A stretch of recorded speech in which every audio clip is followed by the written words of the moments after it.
So just some personal thoughts on the what happened with President Trump, because people who know me have asked me. My dad called me yesterday.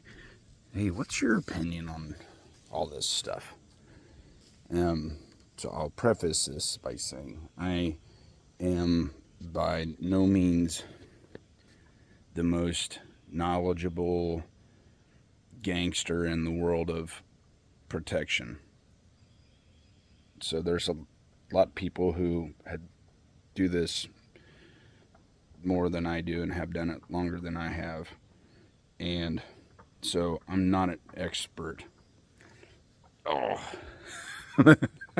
that's what saying with all humility. So seriously, I'm not an expert in this. That being said, I do have a fair amount of experience in it. So, and the people I worked with doing it have there's a vast amount of experience. And one of my buddies was a Secret Service agent, and we were discussing this the other day. And I'll say this, and then I'll kind of go back. And so the discussion was, so we always try and get off the X. So in our line of duty, working for a federal government agency in its protective division, our job was to protect people, primarily people and assets, but people primarily, globally, in high threat environments. That was what I did for 7 years. Get off the X. Boom. I mean, you work your pace, primary, alternate, contingency, emergency. You have all your plans. So something happens, gun, explosion, what have you, get off the X, period. Don't move on to the X. Don't stay on the X. You get off the freaking X. You expedite your movement. So the way they turtle shelled on President Trump was interesting to me. And me and a couple of my old work buddies are like, dude, why'd they just lay there on stage? Because I'm thinking, okay, most common weapon used is going to be a 5.56 or 7.62. So like a 30 caliber family, but probably a 5.56 because that's the whole AR-15 thing. So maybe a 22, I don't know. But regardless, so we'll go with 5.56, 223, AR-15. A ball ammo, 5.56, will punch through a lot of things. We'll still go through a lot of things. We'll go right through people, all that. Body armor will stop. We'll stop 5.56 if it's that level of body armor. So they turtled on top of him and they hunkered down. Boom, he's hit. He starts to duck. They come up. They get on top of him. And I'm thinking, move, get him off the X, get him in the vehicle. Boom, out of there. But they did that because I'm thinking, well, the shooter could still boom, boom, boom and start shooting the pile of agents and rounds go through. They could still penetrate. That's the way I'm thinking. I mean, I would just keep putting rounds on target, especially if he's shooting SS-109, which is the green tip with a tungsten penetrator inside, which will penetrate body armor and steel. So, but we're really getting down a rabbit trail. So anyhow, talking about TTPs, tactics, techniques, and procedures, TTPs. So my buddy who used to work for the Secret Service said that was their TTP, was to hold in place because they have coordination with other local agencies and let them render the situation safe to move. And then you get off the X. So let them handle it. So that's all that as far as what happened. So getting off the X versus the way they did it, that's how they train. Whatever, man. I wouldn't do it that way, but what do I know? Listening to the mic and the communication to the team, there should not, at that level, when you're talking presidential detail, there should not be, what are we doing? Those words should never come out of anybody's mouth, of any agent's mouth. What are we doing? Because I heard that. Okay, ready? Move. I heard that, and nobody moved. And then they're like, what are we doing? And then President Trump's like, let me get my shoe. Dude, screw the shoes. You pick them up, you move your package. Your package, your principal, the person you're protecting is not in charge of anything. They relinquish all right to an opinion on the situation once things go south. They get moved. Whether they want to or not, they're getting moved. You pick them up, you drag them, you push them, whatever. I thought that was interesting. So, needless to say, I would venture to guess that that detail is getting replaced because that was a massive failure. Okay, so that's my opinion on that. My opinion on my opinions. My opinion on the entire situation was major foobar. You know, you have the 5 concentric circles of security, the 5 rings of security. It's like your outer, your secondary outer, and then your middle, and then your inner, and then your last one, your inner.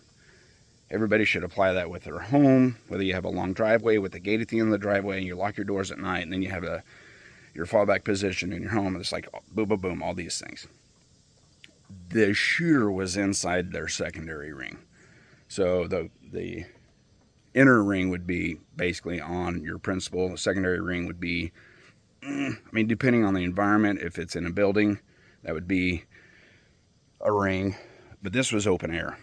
So open air, meaning projectiles fly long distances quickly. So I would say 200 meters with it would be within your secondary ring. And the shooter was, what they say, 163 or 150 or whatever it was. He was definitely in the ring. They should have aerial, they should have drones, they should have helicopters orbiting. The entire package should be employed for the security of that venue. The dude got on the roof. People saw it, people called it out, and people were telling police officers there's a guy on the roof. I think he has a rifle. I mean, you've seen the video. If you haven't, it's out there. So that is mind-boggling to me, you know. And I think about me, because I'm not the smartest guy. They say there's a fine line between stupid and brave, and if you're going to be stupid, you better be tough. I'm the stupid guy. I would have approached the guy on the roof. I would have. I would have been like, hey, what the hell are you doing, man? And I probably would have even tried to get up there with him. That's just me. Well, you don't know. You weren't there. I know me. So that's all I'll say about that. The cops didn't do anything. Huge failure in local law enforcement. Huge, massive failure. But they were told to stand down. Okay, you've got orders. So, but we also have a brain. And you have a moral, conscious, and courage and bravery. You know, so you get fired. You get another job. Whatever. But you could have saved somebody's life. Just saying. But because you were a coward, a couple people, I think 2 people died. And then, you know, Trump got hit. So, yeah, a lot of cowards there. A lot of miscommunication, all that. The fact that a guy was that close with a rifle is mind-boggling to me. That he could, and to get on a roof. Now, they say the snipers on the local law enforcement, the police team, saw him. And they raided in. There's a guy on the roof. He's got a rifle. You know, what do we do? Well, rules of engagement. I don't know what the rules of engagement are. Don't fire until fired upon. But then I'm thinking in my mind there's also furtive gestures. Furtive gesture is a legal term meaning a gesture or an act by an opposing force that suggests that they're going to do something. Climbing on a roof with the rifle oriented in the direction of the most important person there, that is by definition legally a furtive gesture. Smoke them. pretty ridiculous that they didn't crack one off. Even if you go to prison, you know, the cop goes to prison for shooting somebody, which is likely these days because our country's screwed up, at least he would have saved a life or two. Again, it's because police officers have been so downtrodden by society that they are afraid to do their job, which is very, very unfortunate. More people need to be. I'm not even going to get into that. So there's that. And I'm sure that I feel sorry for that police officer, those guys on that Overwatch team.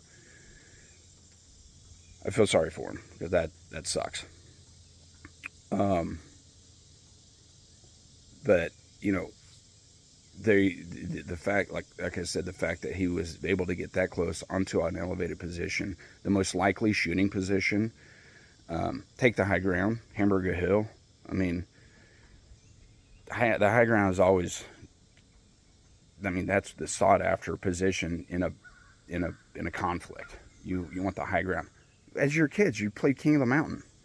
I mean, so why wouldn't have that been secured? I personally, I probably would have had teams around that entire area on every rooftop. At least one guy with a radio and a gun and some binos so he can observe. So there are many other ways. I think the simplicity and the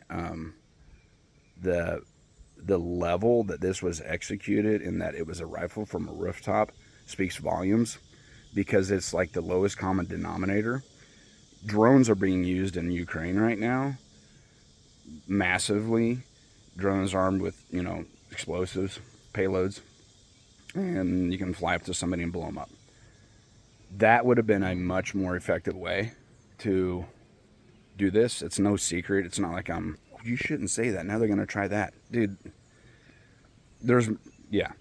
But the only issue with the drone, how do you stop a drone, right? So, top of my head, two things. One, a net. If it's a bird, how do you stop a bird from coming to you? You put up a net. Okay, how do you put up a net and over an entire airspace at a venue? That's going to be hard. Jammers, 100%, stops them 100% of the time. Radio frequency jammers. So people there should be jamming there with tactical comms, and only allowing tactical comms to push through. When we were in Afghanistan, and a few of our vehicles, we had a device. I won't say the name of it, but we had a device in our vehicle that every time we'd go out, we'd turn it on, and you'd hear and the fan in the back, and it's going. And it's jamming the radius around our vehicle. And it would cover, depending on, we'll say 100 yards out. And it would jam the airspace. So to avoid from remote detonated IEDs. The technology is out there. They can jam the airspace where a drone would try to fly in. Boom, he loses its signal to the command controller, and it does whatever it does, but it's not able to move to its target.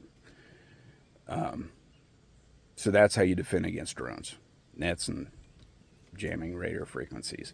But the rifle is the most easy one because it's human, and it's the easiest to defend against. It really is. I don't know, man. 100%, my opinion, 100%. I hate all these new terms we've had in the past 10 or 15 years, but inside job. I think 9/11, Lincoln, JFK, was it Garfield, President Garfield, or McKinley? Yeah, 100% without a doubt. Inside job, period. And people in the know, other guys similar to me, I can't speak for others, but all my buddies that I've been texting and messaging and talking to about this event over the past few days, all of us are like, oh, dude, it's an inside job. They want him dead, period. I mean, it's obvious, very obvious. So that's the world we live in. So and that's my take. I know this is long, 15 minutes. I apologize, but I wanted to make sure that I was clear and there's no confusion. So there you have it. All right, later.